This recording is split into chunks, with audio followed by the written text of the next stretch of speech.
যেদিন আমি প্রথম আলো জেলে ধরাতে এলাম, এসেই জানলাম না, আলো নয়, কালো অন্ধকার নিয়েই জন্মেছে। কারণ আমি মেয়ে বলে মা তো ভয়েই সিটিয়েছিল বিছানার এক পাশে। বাবা দুদিন আমার মুখ দর্শন করেনি আমি মেয়ে বলে। দাদু মিষ্টিগুলো ধুত্তর বলে ফেলে দিয়েছিল মাঝ পুকুরে আমি মেয়ে বলে।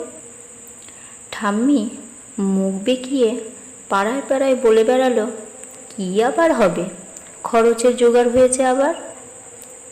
সুতিকা ঘরে টিমটিম করে জ্বলা আলোয় শুধু মা আমাকে প্রাণ ভরে দেখে বলতো, কেন এলি তুই?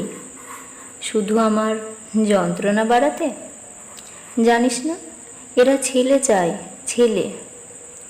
বংশের প্রদীপ, আত্মমর্যাদার প্রতীক। দেখছিস না ঘরে কেমন কালবৈশাখীর মতো গুরুগম্ভীর মেঘ, কেমন অসহায় নিস্তব্ধতা। তোকে বড় হতে দেবে, কিন্তু মানুষ হতে দেবে না। নারী সে তো সন্তান জন্মদানের যন্ত্র। সেই যন্ত্র হতেই পরে জন্ম নিল আমার অনুজ ভাই সুহাস। ঘরে যেন আলো এলো। সেদিন সারা ঘর সাজল নানা রঙের আলোয়। উঠোন থেকে ঠাকুর ঘর, বাড়ির ছাদ থেকে তুলসীতলা।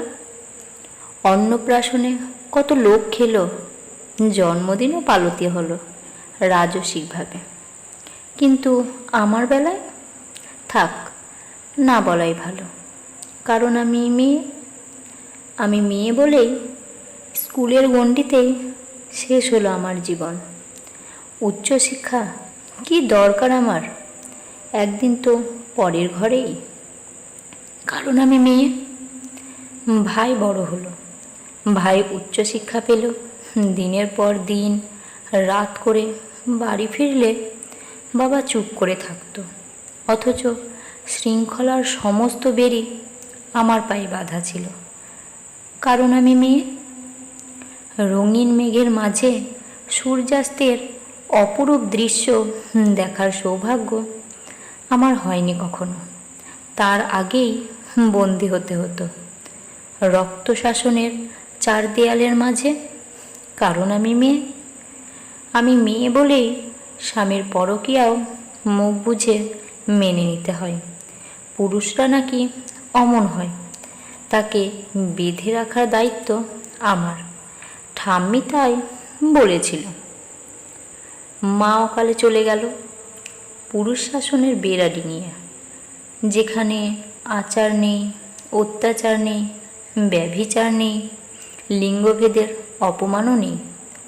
নিয়তির নিষ্ঠুর পরিহাসে ভাইয়ের থেকে বিতাড়িত বাবা একদিন মা বলে আশ্রয় নিল আমার আঁচলের তলে।